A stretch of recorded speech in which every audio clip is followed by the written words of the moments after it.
Welcome back to the Final Fantasy Dimensions walkthrough. We're on part 31 covering Underwood and the town just following named Aule. In this particular piece, there's not a whole lot that happens that's actually remarkable. Not a whole lot of notes on the forest here, and nothing in particularly special happens in the town either. So the commentary is going to be just talking about whatever's going on the screen, I guess.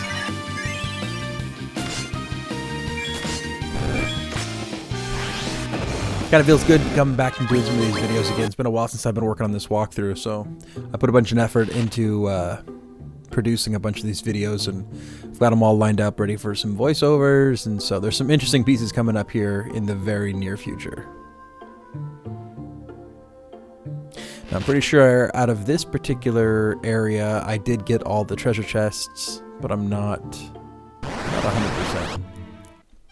As always, if you see one that I missed, leave a comment and I will circle back around and at least put an annotation up there pointing people in the right direction to make sure that we cover everything if we can.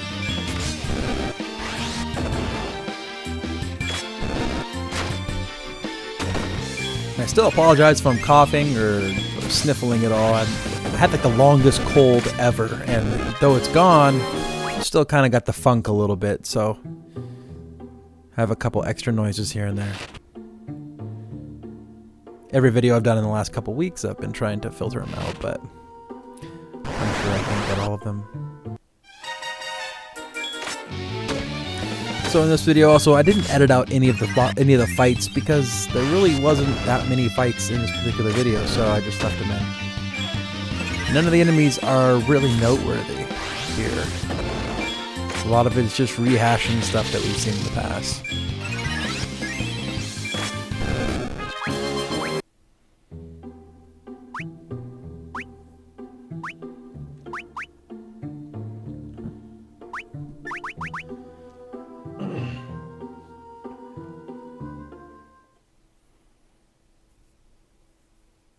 So this is kind of an interesting story mechanic here. They have this kind of ghost Dark Knight that you're following through the woods here, and you actually follow him up into another part or two, and then finally you recruit him onto your team.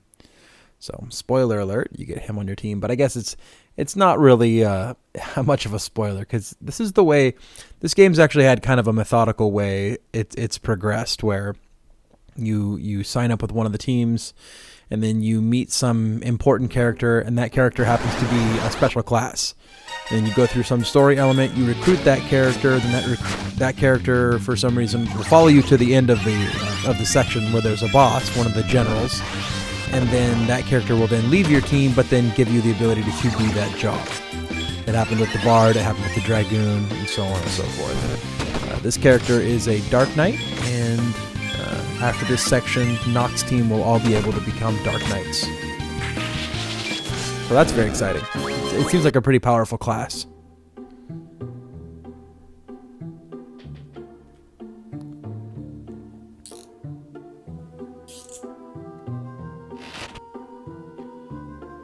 Luckily, this particular zone isn't too complicated as far as the setup. It's not really much like a maze. I know some of the other forests have kind of been set up like mazes. This one's a little more straightforward.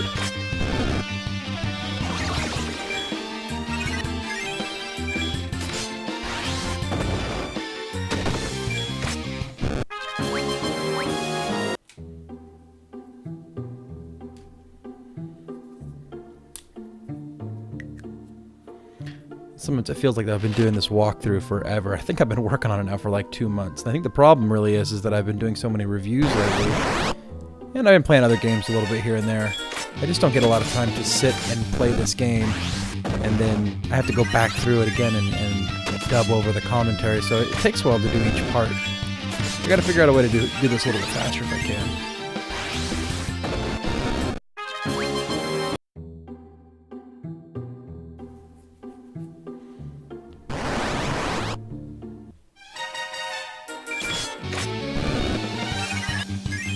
So the majority of this one, you actually can just do auto battle all the way through.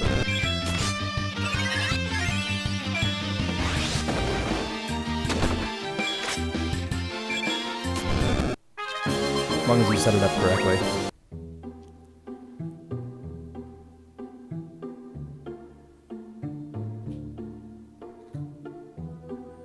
Oh, another section where he fades into the woods. And then I go backwards. So I actually went through this part twice. The first time I went through trying to find out where all the treasure was and find out where all the triggers were to see where the ghost went. On the second time I messed up and triggered the event there, and it looks like I had missed one of the treasure boxes and remembered it after I triggered the ghost. Generally speaking, the way to progress through this particular area is to follow where the ghost goes, but yeah. Gotta backtrack here for a second. And there we are. So I knew where I was going.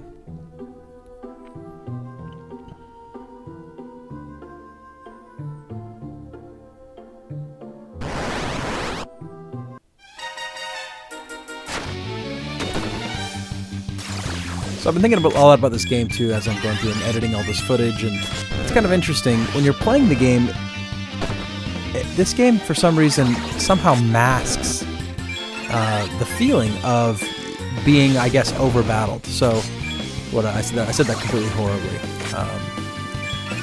When you're playing the game, you don't notice how many battles you're going through.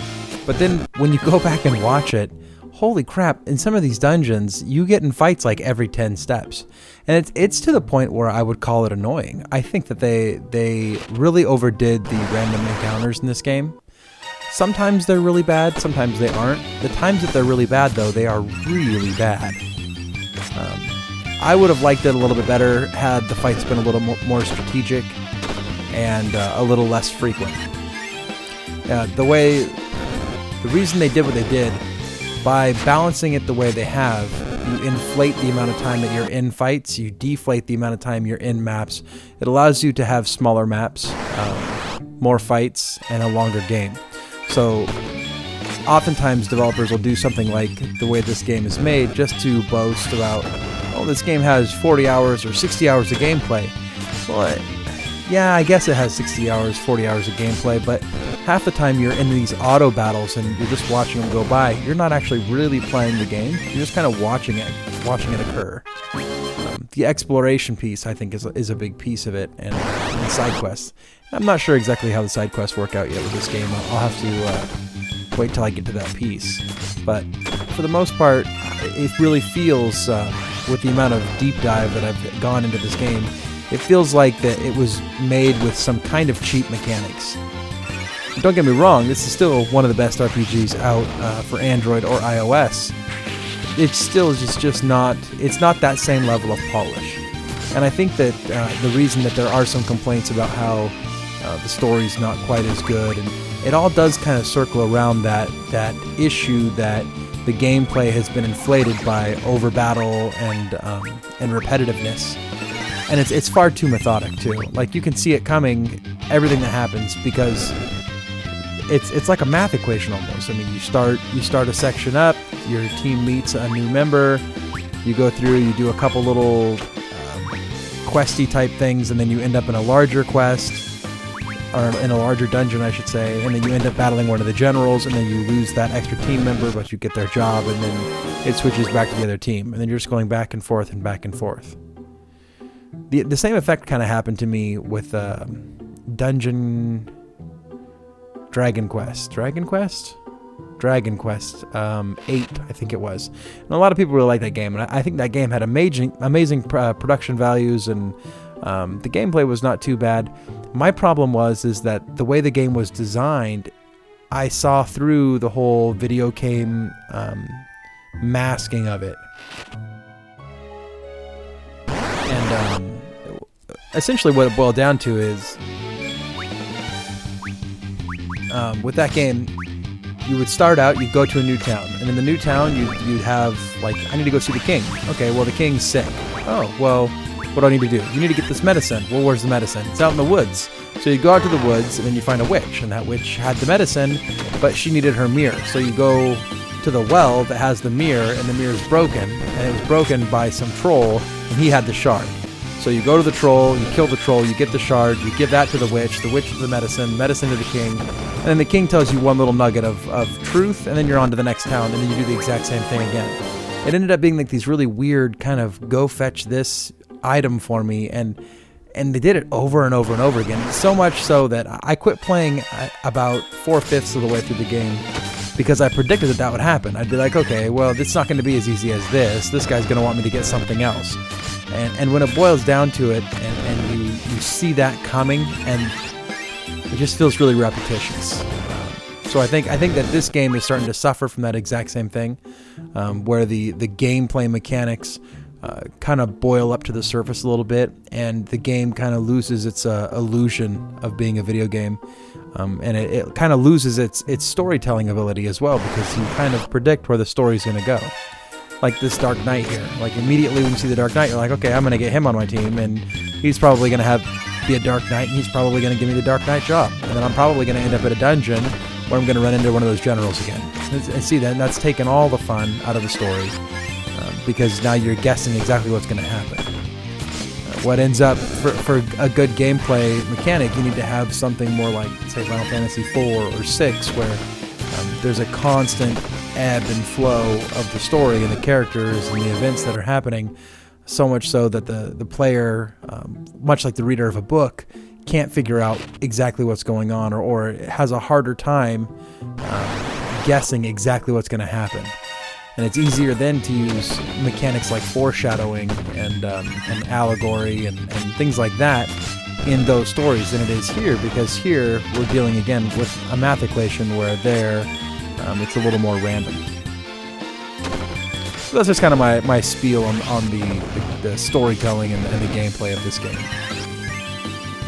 I think it's still a good game. I'm still having a fun time, but I think it's starting to feel a little more mobile game-ish to me than the Super Nintendo Final Fantasies, which is really what I've compared this to. I've said, well, it's a lot like 4 and 6. The story's not nearly as good as either of those two, but the game mechanics are better. Now, game mechanics in that sense, they are better. The game mechanics and the job system's better. I think the fights flow a little bit better, but I think as far as how the game is built, how the game flows in telling the story, and how the game progression works, it's much worse. It's much worse because I don't have as much unique attachment to the events that unfold. There's also problems with the characters in this game. The characters don't seem to have standout personalities. I mean, Alba does, and Alba's great, but Sarah, they were definitely trying to do something with her, and to me, her character just doesn't stand out. Noct and Soul are essentially the exact same people, as are the Glaive, and I can't think of the other guy's name. But anyways, their characters are very similar, and maybe that's what they were trying to do, was make parallels between the light and the dark nights. Alright, so here we're walking into the town. This is the Dwarf town. That's kind of cool here. Everybody tells you to get the hell out until you go talk to the leader of the town, so that should be the first place you're headed. Go talk to the leader. He's basically going to give everybody the okay to sell you stuff, or at least kind of give you his blessing, and so I don't think he outright says, shops are going to sell to you now. He just kind of says, well, you're cool with us, and then you can buy and sell it at the town. But anyways, the characters here, I think because the game got caught up so much in the very methodic gameplay events mechanism that they have, they didn't leave a lot of room to develop the characters. I mean, you don't get a lot of backstory on everybody, and you feel very detached from all these characters. You really don't care too much about them. I feel very similar to the characters in this game as I did in, say, Final Fantasy 13. In 13, I guess it's a little different, because in 13 there was characters that I hated. There was characters that actually annoyed me. And then there was other characters, I guess I kind of liked some. I liked Zaz a lot. He was a decent character. And it might just be because I attached to him, because I could understand from his perspective as a father. Even though at that time I wasn't one, but I get that. But I found some of their characters in 13 to be really cliche. I thought Lightning was very cliche, and Snow was just awful in my book. And I know some people really like Snow. For me, he just felt real over the top. Like he was trying to be a real badass, and at the same time, he was this real sensitive, almost emo guy. And yeah, his character came off very disingenuous to me. Lightning didn't come off as disingenuous. I think they were trying to do kind of a mystery character with her, and to me, I think her character came off kind of unlikable.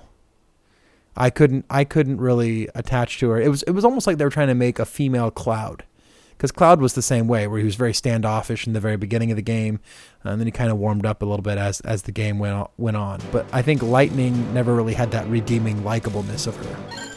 In this game, I think it's a little contrast to Final Fantasy 13, because in this game, it's almost as if there's no character for the characters, as opposed to types of characters that I just dislike. So maybe it's not as close as I thought it was, now that I think of it. So I do take a little bit of time to clean out the town here.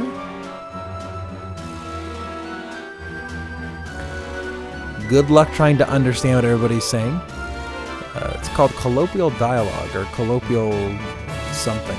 That's how they spell all the words wrong, because you're supposed to read it phonetically, and it's like they're Irish or something. It's like they have some kind of an odd European accent to their words. I shouldn't even say European, because it's not. Scottish. That's what it is.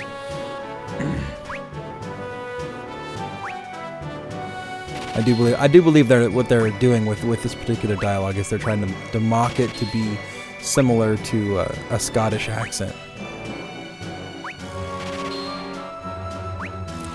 So, a few items here. You can actually spend time grinding up your characters here to get some money, and also it's a good idea because there's a couple really good dungeons coming up. The one for the summon in this particular piece of the game it's pretty hefty. Not only that, but another one of the dungeons. Okay, why am I not moving? Looks like I missed a piece of editing here, but there we go. I'll probably just leave that in. I probably was just letting my dogs outside or something when I was playing the game.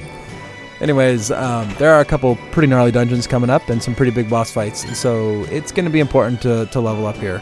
Unfortunately, I can't give you numbers of what to level up to. I would just say grind until you have enough money to buy everything that's necessary out of this town, and then you're probably far enough along.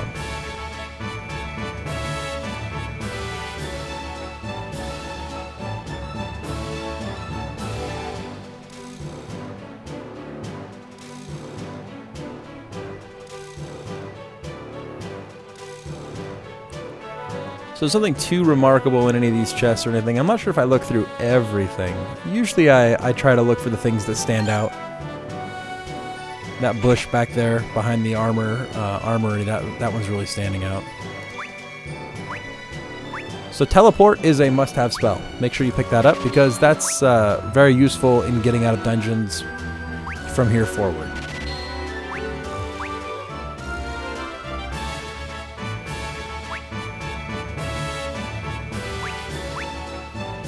And I can't say that I've even used any of those 3 spells. Drain seems like it might be useful. Bio, I guess, might be useful. I'm not the type of guy to use Break. I very, very, very infrequently will use Break, or Petrify, or Stone, or Death. I find these spells to be very worthless. Almost always. In some situations, I can see them being useful, but to me, I'd rather just have a good, solid battle plan rather than having to deal with, what characters are going to accept death or what characters are going to accept petrify. So that's the end of this piece. We'll see you in part 32. Make sure to like this video, subscribe to the channel, and until next time, this has been Pixel Freak.